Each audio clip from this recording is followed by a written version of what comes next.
If you hire the wrong personal injury lawyer, you could lose your entire case, or worse, you could win and still walk away with way less than what you deserve. Most people don't realize they picked the wrong lawyer until it's too late to fix it. So in this video, I'm going to show you exactly how to choose the right one and the mistakes that quietly cost people tens of thousands of dollars. Let's start with the mistake almost everyone makes. They assume any lawyer will fight for them. But here's what actually happens behind the scenes. Insurance companies aren't scared of most lawyers. They know who settles fast, who avoids court, and who just tries to close cases quickly. So what do? They offer less, a lot less.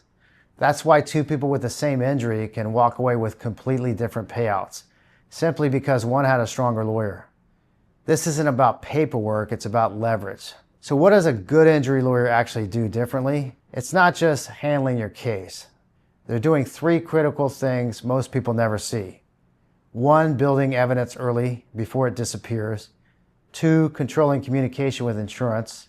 And 3, positioning your case like it's going to trial. Because the moment insurers think you might go to court, everything changes. The best lawyers don't just react, they apply pressure. And pressure is what increases your settlement. Now here's where people get burned. These 3 red flags almost always lead to weaker outcomes. First, quote, "We guarantee results." It sounds good, but it's a trap. No ethical lawyer can promise an outcome. What they can do is overpromise and underdeliver. 2, vague fees. If you don't fully understand how they get paid, you might be giving away more of your settlement than you think. Most cases are contingency-based, means they only get paid if you win, but the details matter. 3, slow communication. If they're hard to reach now, imagine when your case actually matters. Poor communication isn't annoying, it's expensive. So instead of guessing, here's what actually matters. 1, specialization. You don't want a general lawyer. You want someone who lives and breathes injury cases. 2, track record. Ask for outcomes, real ones, not vague, quote, "We've helped thousands of people." Get actual results. 3, negotiation strength. This is where cases are won or lost. A strong negotiator can turn a low offer into a serious payout. 4, willingness to go to court. Even if your case settles, this changes everything.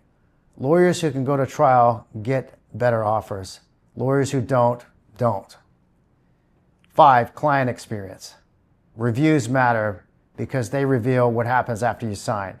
And 84% of people trust reviews as much as personal recommendations.